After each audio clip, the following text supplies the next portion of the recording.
écoute ça. Oh là là, c'est beau.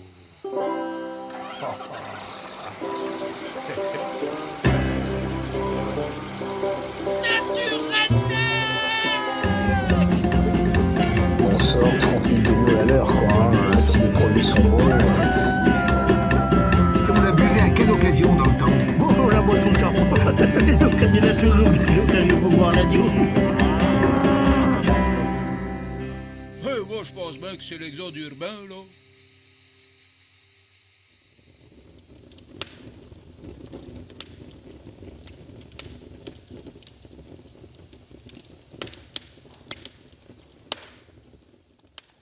Salut à tous, ici Talavera.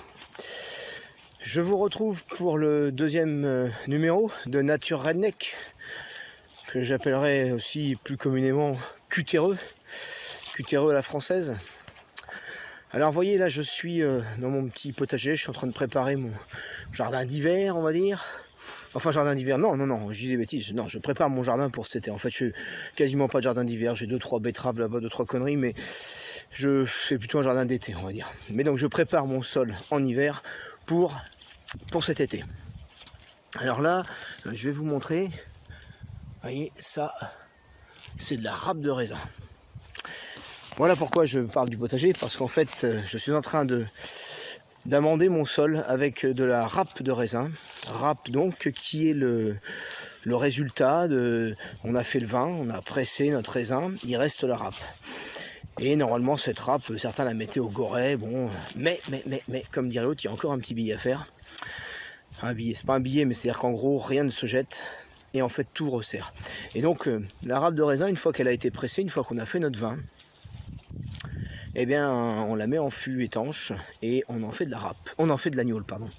On fait de l'agnole de râpe. Très très bonne eau de vie. Quand c'est bien fait, c'est une très bonne eau de vie. Pour faire le pinot, par exemple, c'est une excellente eau de vie. Et je dirais même en dégustation, c'est une excellente eau de vie. On a fait le test, parce que je sais que dans les pays du Sud, c'est une vraie spécialité là-bas, la grappa. On a fait le test, on a passé une eau de vie de râpe en fût de chêne pendant 1 an et le résultat était vraiment exceptionnel. Ça a fait une eau de vie de dégustation sublime. Donc voilà, comme quoi, faut rien jeter. Et du coup, la râpe, moi, elle finit donc, elle finit dans le jardin. Il y a le chien qui en mange, on ne sait pas trop pourquoi, mais elle finit dans le jardin. Donc ça me fait un couvert de sol et puis les vers de terre se mettent là-dedans, ils adorent ça. Ce qui permet d'obtenir un sol meuble au printemps. Voilà. Je fais un peu du millefeuille, vous savez, avec des feuilles mortes, etc. Bref, mais c'est pas l'objet de ce Nature Redneck. Je voulais vous parler cépage et vinification. On avait parlé l'autre jour de ma vision de la vigne au passage en treille, plutôt qu'au cep tailler les couilles à ras du cul. Hein, parce que voilà, j'avais expliqué dans le premier numéro. Ceux qui l'ont pas vu, je vous invite à aller le voir. Et donc on va parler cépages. Alors évidemment, les cépages modernes, je dirais, sont plutôt à éviter. C'est très maladif. C'est des cépages qui sont très productifs, mais qui sont finalement très maladifs. Et donc ça faut droguer, c'est le bordel. Donc les cépages, je dirais qu'il faut privilégier. Alors moi j'ai un goût personnel pour les vieux cépages Foxé, les vieux hybrides américains. Et oui, c'est américain, mais c'est comme ça, hein. Vous savez, c'est ce qui a sauvé c'est ce qui a permis après le phylloxéra, c'est les cépages américains qui ont permis de replanter de la vigne en France, puisqu'il n'y a qu'eux qui étaient résistants au phylloxéra. Et donc moi j'ai vraiment une affection particulière pour ces cépages. Alors celui qui est très répandu dans nos coins là en Vendée, c'est le Noah. Cépage interdit de 1935 à 2003. Alors dans les campagnes, ils croient que c'est toujours interdit. Alors les gars, ils ont tous des pieds de noix cachés quelque part, tu sais, et puis ils te disent on les interdit de noix, on les interdit. Alors moi je leur dis non, c'est plus interdit, non. Ah si, on les interdit. Alors je leur dis non, le décret a été abrogé le 6 septembre 2003, c'est plus interdit. Ah oui, mais normalement on les interdit. T'as compris, ça leur est rentré dans le crâne, il n'y a plus moyen de le sortir. Alors il se trouve par contre que le Noah n'est pas autorisé dans la viticulture professionnelle. Les vignerons pros ne peuvent pas s'en servir. Par contre, c'est absolument pas interdit. Et donc moi, j'aime et j'affectionne particulièrement les cépages donc dits Foxé, que sont le Noah, que sont l'Otello. Alors ça, c'est les deux qu'on trouve beaucoup dans nos coins en Vendée. Noah Otello, mais il y en a d'autres comme l'Isabelle qui est appelée raisin framboise. On est en train de faire quelques essais là. Alors bon, ça pousse normalement dans le sud de la France, en Italie. Donc je sais pas si ça va prendre chez nous. On a quelques broches mais qui sont dans une serre là. Alors évidemment dans la serre ça marche. Qu'est-ce que ça va donner en extérieur, j'en sais rien. Herbemont, Jacquet. Je dois en oublier un. C'est pas grave, bon, mais de toute façon ce sont les cépages Foxé et ce sont les hybrides américains qui ont donc les 6 ont été interdits. Noah, alors c'est marrant, les 6 qui ont été interdits, c'est eux, c'est ceux vers lesquels il faut aller quoi. C'est comme les humoristes, ceux qui sont interdits, vous pouvez aller écouter. Les autres c'est pas la peine. Ceux qui sont conseillés par le système, vous oubliez. J'ai un copain qui est spécialisé dans les piafs. Il m'a dit, tu sais, le piaf il peut pas. Il faut parce qu'il a peur. Et ça c'est vrai parce que j'ai acheté un chat il y a pas longtemps. Poutine, je l'ai appelé. Je fais ce que je veux. Oh. Bon ben là c'est un peu pareil, on va vous conseiller du merlot et du syrah, aucun intérêt.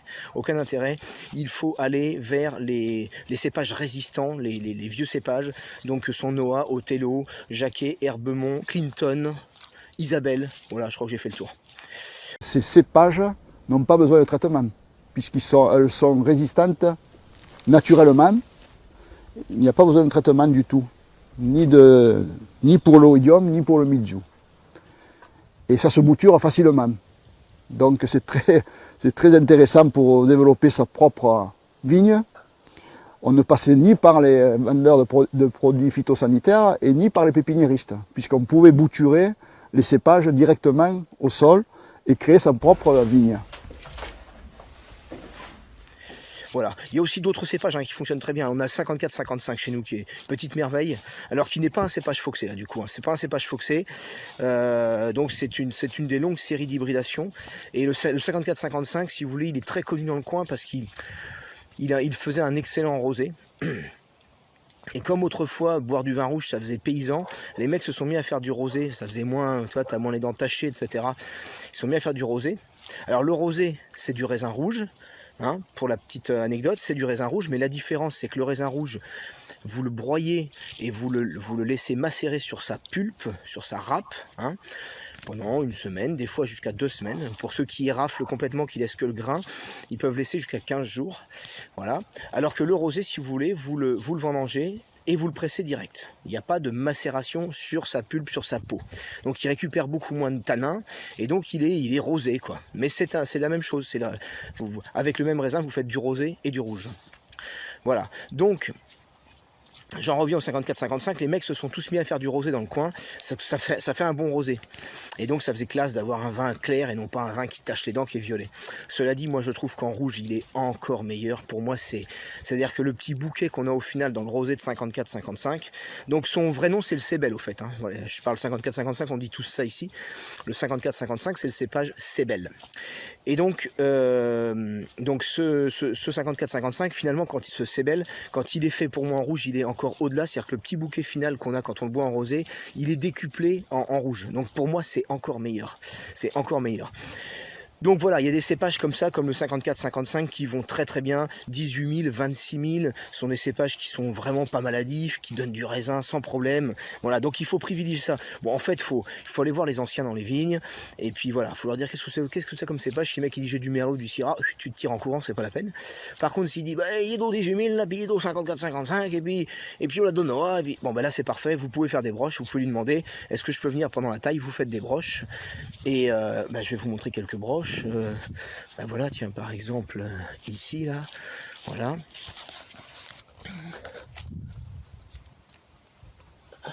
voilà, donc là j'ai des broches qui sont là, qui ont été piquées en terre et qui vont attendre d'être repiquées quand elles auront raciné, voilà.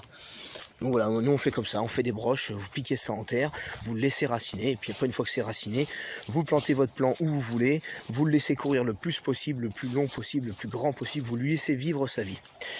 Pour revenir au vin, donc c'est pas tellement difficile de faire du vin rouge, ce qui est très compliqué c'est de faire du rosé et du blanc. Alors, on a essayé, ça fait 11 ans avec mon pote, avec mes potes qu'on fait du vin. Et donc le vin rouge c'est pas compliqué. Comme vous récupérez les tanins pendant cette macération, pendant la fermentation, mais voilà, vous laissez le vin sur sa pulpe là, et pendant une semaine vous brassez tous les jours, il récupère les tanins, et du coup il se tient bien, c'est un vin rouge, vous pouvez le tenir l'année. Alors le gros problème du rosé, c'est que donc dépourvu de tanins, comme le blanc, pareil, donc le blanc même chose, on laisse pas macérer, on presse tout de suite, et ben ça se tient pas. Donc qu'est-ce que font les professionnels? Ils le tapent au soufre. Ils le tuent au soufre, c'est les fameux sulfites que vous voyez, mais il faut bien comprendre qu'ils n'ont pas le choix, si vous voulez. Ils n'ont pas le choix. C'est là, du coup, c'est pas une attaque, je dirais, c'est pas une attaque contre les gens.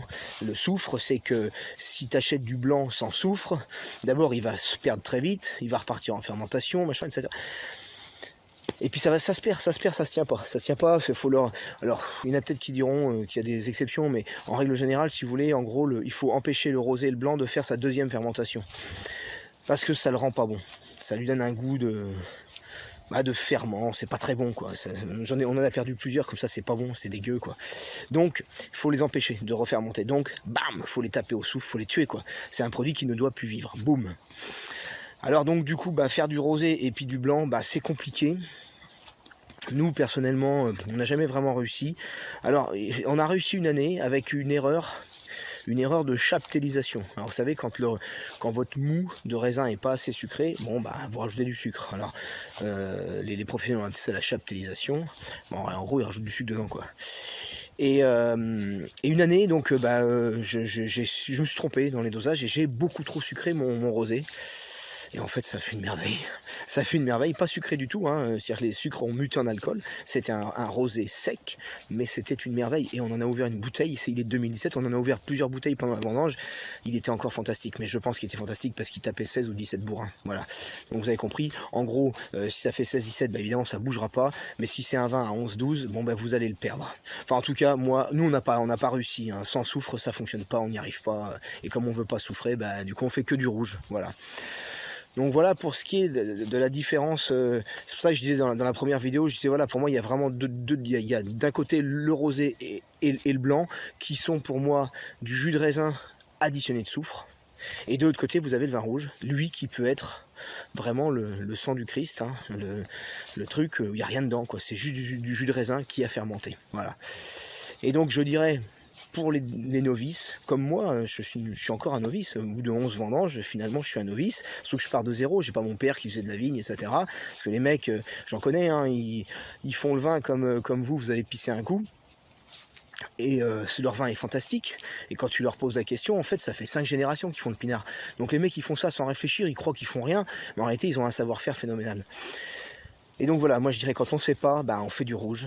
Voilà, parce que ça c'est accessible, ça vous pouvez le faire sans problème. Après il y a des chanceux, j'ai un copain qui a une belle treille de noix, il a réussi à faire du blanc pour la première fois première fois qu'il faisait du blanc, il l'a réussi. Bon, un soir je suis passé chez lui, il me dit faut que tu goûtes Fred, faut que tu goûtes. J'ai goûté son machin, j'ai pris une gifle, hein. J'ai pris une gifle directe avec 2 petits verres de cave, donc son bordel c'est pareil, il devait être à 15-16, alors là évidemment ça se tient. Mais dans la majeure partie du temps, on fait des vins non pas à 15-16 mais plutôt à 11, à 12 et là c'est vrai que ça tient mal. Donc moi je conseillerais de partir sur le rouge. Voilà. Autre point que je voudrais aborder, donc c'est sur la vinification.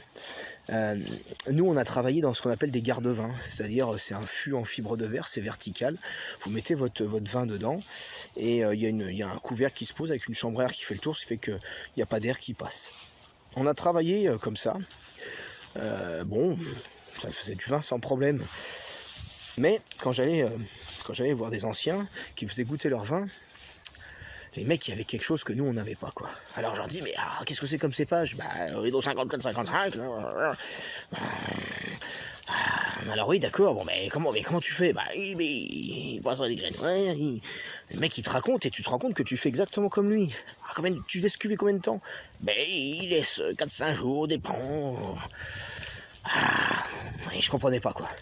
Et puis parce que pour moi, dans ma tête, la barrique donnait un goût de fût de chêne. Donc leur vin n'avait pas de goût de fût de chêne. Donc je me dis, mais comment ils font? Leur truc, c'était un truc de fou. Hein, je veux dire. Franchement, moi, les premières fois que j'ai goûté ça, du 54-55 passé dans leur barrique, là, mais c'est incroyable. Tu te dis, en fait, dans le commerce, je sais pas, je donnerais 25 balles pour avoir une bouteille comme ça. Tellement c'est bon, mais vous pouvez plus vous arrêter. C'est complètement malade. Et donc, je paierais cher pour avoir ça. Honnêtement, je vous jure, c'est phénoménal. Il y a une espèce de bouquet en fin de bouche. Oh, c'est extraordinaire, quoi. Il n'y a pas ce côté tannique des vins du commerce, etc. Là, c'est le truc. Et donc, j'ai fini par comprendre, à force de les questionner, parce qu'ils étaient un peu avares, les mecs. Ils ne donnent pas trop leurs tuyaux. En fait, j'ai fini par comprendre que, en fait, la barrique, chez eux, elle n'est pas neuve du tout. C'est une vieille barrique. Et en fait, les gars, c'est vraiment le principe c'est dans les vieux pots qu'on fait les meilleures soupes. C'est vraiment ça. C'est-à-dire que les mecs, ils s'arrangent pour très peu décaper leur barrique à l'intérieur. Normalement, ils la rincent un petit peu. Ils la font sécher et une petite mèche de soufre. Alors ça, on n'a pas le choix, on a essayé des choses, il n'y a pas moyen. C'est-à-dire que si tu veux pas perdre ta barrique, il faut lui mettre une mèche de soufre dans le fion, tu n'as pas le choix. C'est ça ou tu perds ta barrique. Bon, bref, on est obligé, ça on est obligé. Donc il y a effectivement toujours un petit peu de soufre dans le vin, mais disons que ça n'a rien à voir avec du soufre liquide qui est contenu dans le vin, comme dans le vin blanc, dans le vin rouge, dans le vin rosé qui vous fait mal au casque à la mort le lendemain. C'est pas le vin qui vous a fait mal, c'est le soufre. Hein. Et comme dirait l'autre, faut le savoir. Hein. Oui, c'est pas moi qui le dis, hein. Faut le savoir.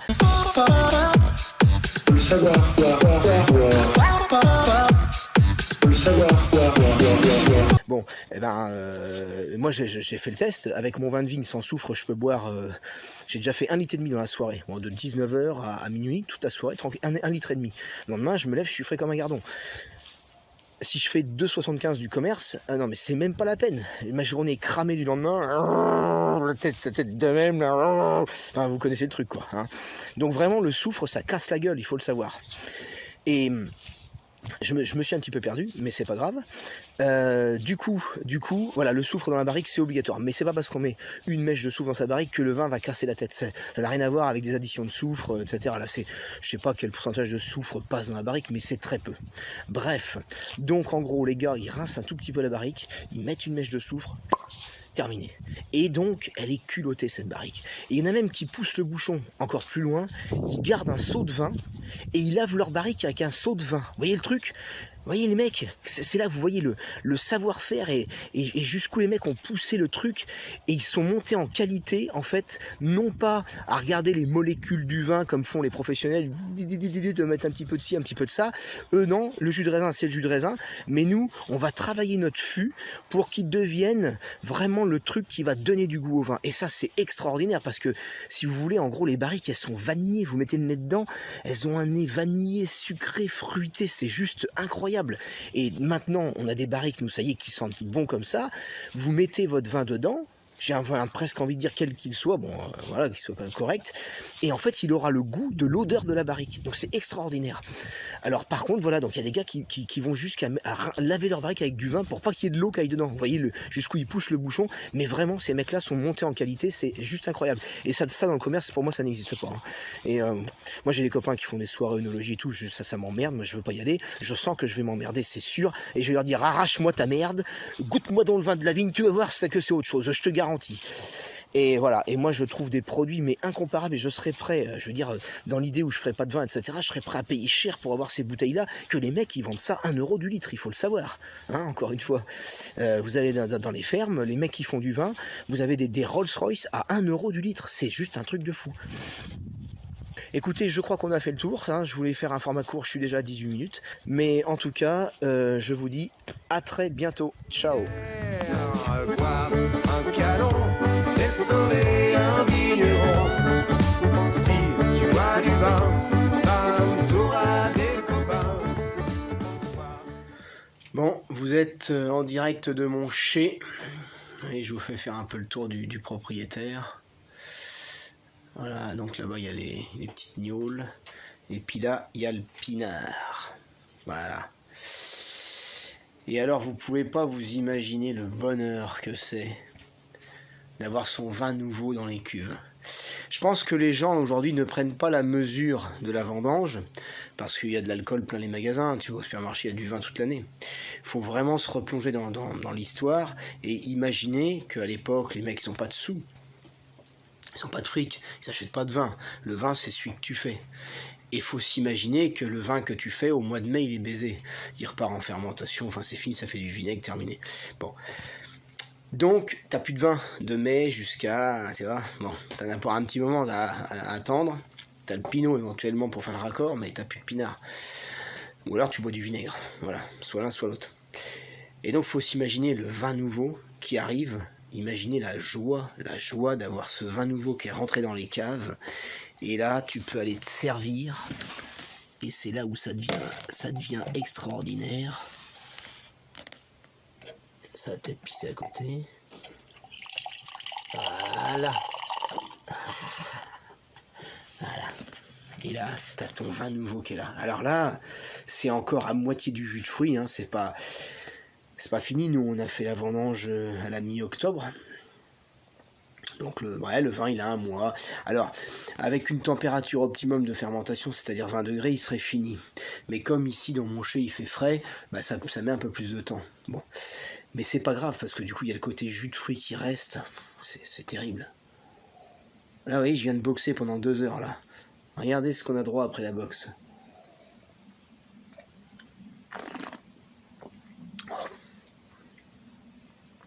Il y a un parfum là-dedans. 54-55. Cépage Cébel de son vrai nom. C'est de la folie, c'est de la folie. Là, on est encore moitié sucre, moitié alcool, on doit être moite-moite. Hein. Donc je pense qu'on a un produit qui doit être à 7 degrés, là, un truc comme ça.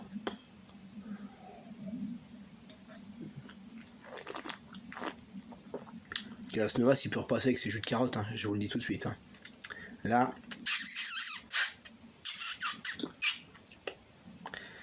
sans commentaire.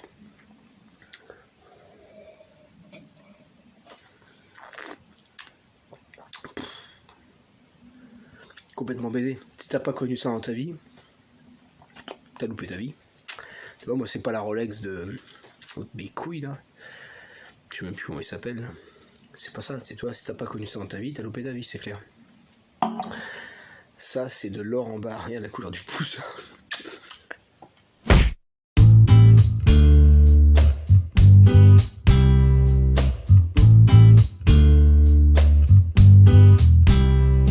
Ils n'ont pas su voir en toi la princesse, ils n'ont pas su écouter ton âme enchantée.